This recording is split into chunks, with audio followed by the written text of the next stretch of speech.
اٹھتے ہیں خود آ کر نماز کی امامت کرتے ہیں مسجد نبوی میں. یہ بندہ گیا، حضرت عمر پھر رہے، حضرت عمر نے نہیں دیکھا کہ بندہ آیا ہے کوئی، چوکیدارا کرتے کرتے جب آئے تو اسی درخت کے نیچے سوئے، یہ پہلے چڑھ کر چھپ کر بیٹھ گیا. یہ تاریخی واقعہ ہے، حقیقت ہے. جب حضرت عمر سو گئے، نہ کوئی خادم ہے پاؤں دبانے والا، نہ کوئی مالشی ہے، نہ تکیہ ہے، نہ بستر ہے، زمین ہے، ڈیلے ہیں، اور ایسے ہاتھ رکھ کر سنت کیا ہے؟ جب سوئے بندہ قبلے کی طرح منہ کرے اور سیدھا ہاتھ اس طرح رکھ کے سوئے. یہ علماء سے سیکھا کرو. اللہ کے رسول کے شمائل اور جتنے مسائل ہیں اس میں یہ چیزیں آتی ہیں. سو گئے. اب سو گئے، جب نیند میں آئے تو کہنے لگا دل میں، یار بہادر آدمی ہے، امیر المومنین تھا کہ دنیا پر، پوری دنیا پر روب داب ہے، بڑے بڑے لوگوں کے پتے پگھل گئے ہیں، اگر یہ جاگ گیا تو میرا مقصد تو فوت ہو جائے گا. اترو، حملہ کرو، نیند میں اس کو تمام کرو.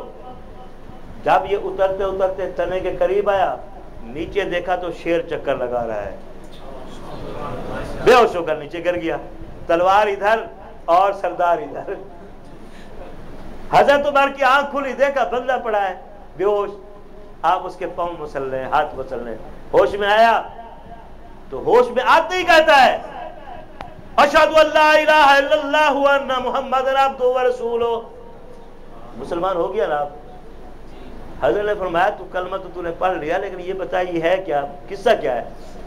کہنے لگا میں یہودی نصرانیوں کا پہلوان ہوں، طے ہوا مجھے اتنا انعام مقرر ہوا، تو میں شہید قتل کرنے کے لیے آیا ہوں، یہ تلوار پڑی ہے. فرمایا پھر کیا وجہ ہے، رکاوٹ کیا تھی؟ نہ کوئی میرا محافظ، نہ نگران، نہ مسلح گارڈ، کوئی نہیں، حفاظت کے لیے تو کوئی نہیں اللہ کے بغیر. تو نے یہ کام کیوں نہیں کیا؟ اس نے کہا امیر المومنین، جب میں نے ارادہ کیا تلوار نکالی، چھلانگ لگا کر آپ پر حملہ کروں، میں نے نیچے نظر ڈالی تو دیکھا آپ کے آس پاس شیر چکر لگا رہا تھا کہ یہ شہید ہو نہ ہو، میرے تو خیال خراب ہو گیا ہے. بس میرے اوپر میرا ہوش اڑا، میں نیچے گرا، آپ نے مجھے پاؤں ملے اور ہاتھ مسلے تو میں بیدار ہوا، اور میں نے فوراً کلمہ پڑھ لیا کہ جس کا نگران اللہ ہے وہ سچا دین ہے. میں مسلمان ہو گیا. آپ نے کیا فرمایا حضرت عمر نے کہ تو کلمہ پڑھ چکا ہے، مسلمان ہے، اب میں تیری بات مانتا ہوں، لیکن یہ مدینہ تو رسول جنگل تھوڑی ہے، یہاں شیر کا کیا کام؟ تیری بات سچی ہے، جو کلمہ پڑھتا ہے جھوٹ بولو نا یار، جو کلمہ پڑھتا ہے وہ تجارت میں، دین میں، معیشت میں، شادی میں، غمی میں، دکھ میں، سکھ میں، سفر میں، ہزار میں جھوٹ نہیں بولتا. کیوں؟ کلمے کے معنی ہے مشکل کشا، اللہ کے بغیر کوئی نہیں، اور جس کی اطاعت کی جائے وہ محمد کے بغیر کوئی نہیں. اس لیے تو سچ کہتا ہے شیر ہوگا، لیکن عمر کے دماغ میں بات نہیں بیٹھ رہی، مجھے سمجھ نہیں آ رہی کہ یہاں مدینہ تو رسول شہر ہے رسول کا، یہاں شیر کہاں سے آیا؟ درخت کی ٹہنی اور پتوں سے آواز آئی. کیا آئی؟ یا عمر انت تحافظ دیننا ونحن نحافظک. عمر تو ہمارے دین کا رکھوالا ہے، ہم تیرے رکھوالے ہیں. رسول کو دیکھ لو. ایک دن آپ صلی اللہ علیہ وسلم نے کیا کیا؟ موزہ، ایک جوتے ہوتے ہیں، دوسرے موزے ہوتے ہیں جو یہاں تک باندھ لیتے ہیں سردیوں یا سفر میں 3 دن مسا کر سکتا ہے، اور گھر میں 1 دن مسا کر سکتا ہے. جس دن وضو یعنی کیا ہے، جب وضو ٹوٹتا ہے اس وقت سے لے کر. حضور صلی اللہ علیہ وسلم نے موزہ اٹھایا، بسم اللہ پڑھ کر سیدھے پاؤں میں پہن لیا. اب دوسرا اٹھانا چاہا، کب آیا؟ کون آیا؟ بولو نا یار، کب آیا؟ اس نے جھپٹا مارا، موزے اٹھا لے کر گیا.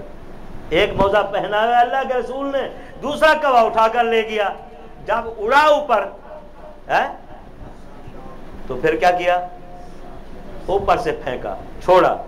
جب موزے کو چھوڑا، موزہ ایک طرف اور اس سے سانپ نکلا ایک طرف.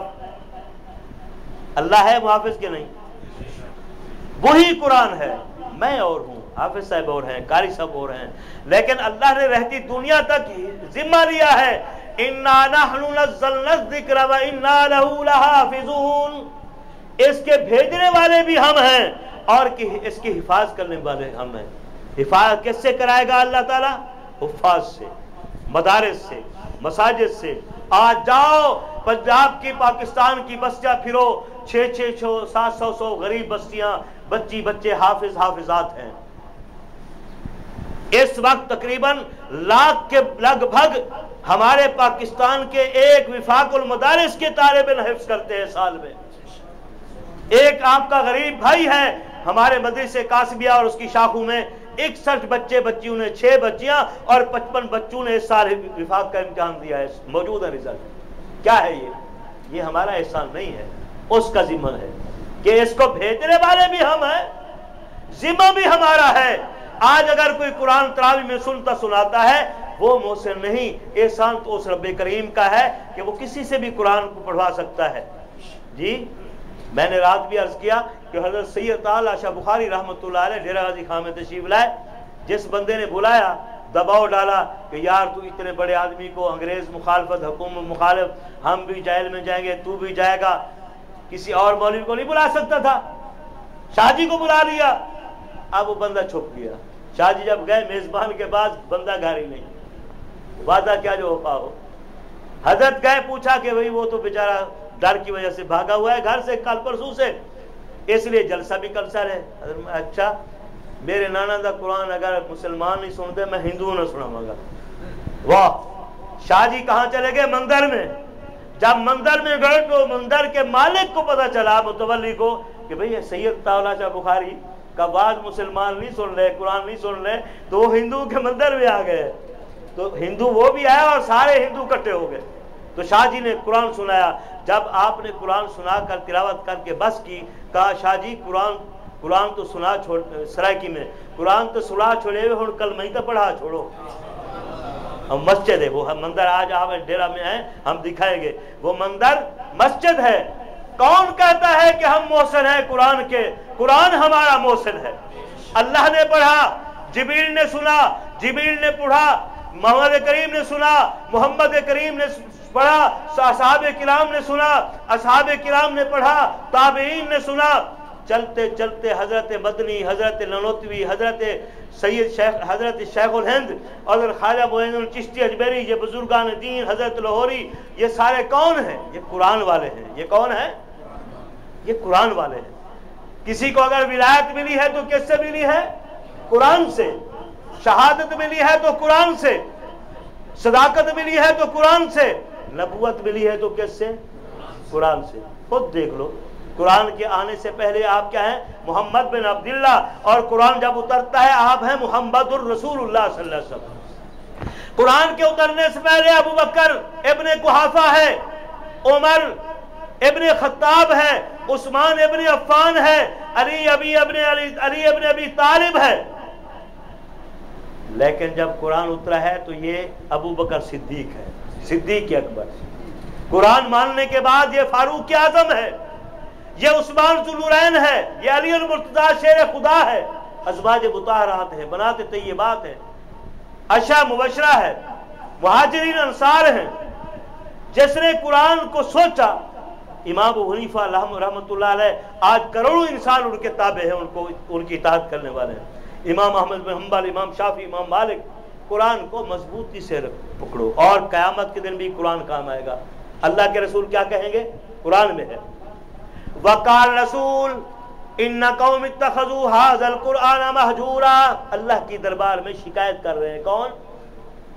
کون بھائی؟ رسول اللہ صلی اللہ علیہ وسلم. قیامت کے دن ہمارے اعمال ہمیں کام نہیں آئیں گے. یا اللہ کی رحمت کام آئے گی یا محمد صلی اللہ علیہ وسلم کی شفاعت کام آئے گی. اور جب محمد صلی اللہ علیہ وسلم شفاعت کی بجائے شکایت کریں گے تو پھر قرآن کہتا ہے، اللہ کا رسول کہے گا یا رب، میرا رب، میرے پالنے والا، ان قومی، میری امت نے، اتخذ ھذا القرآن مہجورا. حضرت جی قرآن کریم ہے کہ نہیں؟ اس قوم نے، میری امت نے قرآن سے مذاق کیا تھا. یعنی کیا مانا؟ غلاف پر غلاف، جہیز میں بچی کو دینا، عدالت میں سر پر اٹھانا اور سامنے آنا.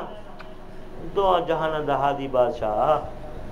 لیکن نماز کا ٹائم فرصت نہیں ہے، زکوٰۃ دینی ہے، چلو جی یہ چٹی کی دینی ہے، سود حرام ہے کھانا ہے، شراب حرام ہے پینا ہے، گندی عادتیں، برائی، بد اخلاقی حرام ہے، زنا کاری نہیں چھوڑنا. یعنی قرآن کو چومنا ہے، جو یہ کہتا ہے وہ نہیں ماننا، اللہ کے لیے جو کہتا ہے، رسول کے لیے کہتا ہے، ماں باپ کے لیے کہتا ہے، جو ماں باپ سے ہمارا نبی ہے آپ کے سامنے ہے۔ قرآن نے ہر بات بتائی، لا رتب ولا یابس الا فی کتاب مبین، اس مہینے وہ ایک کتاب اتری ہے جو اس کے اندر ہر تر خشک ہر چیز موجود ہے، دنیا کائنات کی جتنی چیزیں ہیں ساری اس میں موجود ہے۔ کیوں؟ یہ محمد عربی پر اترا ہے، وہ آخری رسول ہیں، یہ آخری کتاب ہے، اور قیامت کے جب دن ہوگا کچھ لوگ ایسے ہوں گے ان کے سر پر نور کا تاج ہوگا۔ حدیث پاک میں آتا ہے لوگ پوچھیں گے یہ نبی، ولی، صدیق، شہید، اوتاب، ابدال کون ہیں؟ کیا ان کا رتبہ درجہ ہے کہ ان کے سروں پر نور کا چمکتا تاج ہے جس سے سورج بھی شرمندہ ہے، اتنی روشن؟ فرشتے کہیں گے رسول اللہ کی امت کے وہ لوگ ہیں غریب جنہوں نے اپنے بچوں میں سے کسی بیٹی اور بیٹے کو قرآن کا حافظ قاری بنایا تھا، وفاداری قرآن کی۔ اور جب حافظ قاری جائے گا اللہ فرمائیں گے، آخری بات کر کے ختم کر رہا ہوں، اقرا ورتقے حافظ صاحب، قاری صاحب، پڑھتے جاؤ، چڑھتے جاؤ، جتنیاں قرآن دیاں آیاتاں نے اتنیاں تیری سیڑھیاں نے، مرتبے نے۔ علماء سے پوچھ لیا کرو، حفاظ سے۔ قرآن کی 6666 آیت ہے اور جنت کے بھی 6666 درجے ہیں، ایک ایک آیت پر درجے پر چڑھ، جہاں تو آخری آیت والناس ختم کرے گا وہاں جنت کا آخری اونچا مقام تیرا قرآن۔ اللہ اکبر۔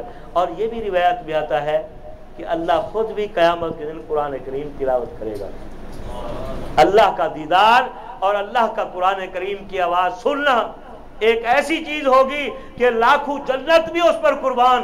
اللہ تعالیٰ سے دعا ہے اللہ تعالیٰ ہمیں دنیا آخرت کی عزت نصیب فرمائے، اس ماہ مبارک رمضان نصیب فرمائے، برکتیں نصیب فرمائے، ہماری بخشش کا ذریعہ بنائے۔ رسول پاک صلی اللہ علیہ وسلم نے فرمایا کہ جو بندہ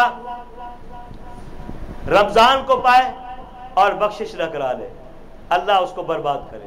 یہ جبریل نے دعا کی، آپ نے فرمایا آمین۔ جو بندہ میرا نام سنے اور درود نہیں بھیجے اس کو بھی اللہ ہلاک کرے، آپ نے فرمایا آمین۔ جبریل نے تیسری دعا کیا کی؟ یا اللہ، یا رسول اللہ صلی اللہ علیہ وسلم، جو بندہ اپنے ماں باپ دونوں کو یا دونوں میں سے کسی ایک کو بڑھاپے میں پائے اور خدمت کر کے جنت نہ کرا لے حاصل، جنت اللہ سے نہ لے لے، اللہ اسے بھی ہلاک کرے۔ آپ نے فرمایا آمین۔ اور ہم کہتے ہیں دعا نہیں قبول ہوتی، اللہ کے رسول نے فرمایا 3 بندے ہیں جن کی دعا رد نہیں ہوتی، ایک انصاف کرنے والا بادشاہ، ایک وہ روزہ رکھنے والا افطار کے وقت، ایک مظلوم۔ اور مظلوم بندے کی دعا تو ایسے جاتی ہے، کہتے ہیں بدتر سزا ہے مظلومہ کے ہنگام دعا کردن اجابت از در حق بہر استقبال میں یاد۔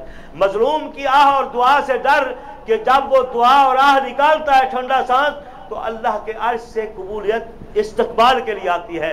وآخر دعوانا الحمد للہ رب العالمین۔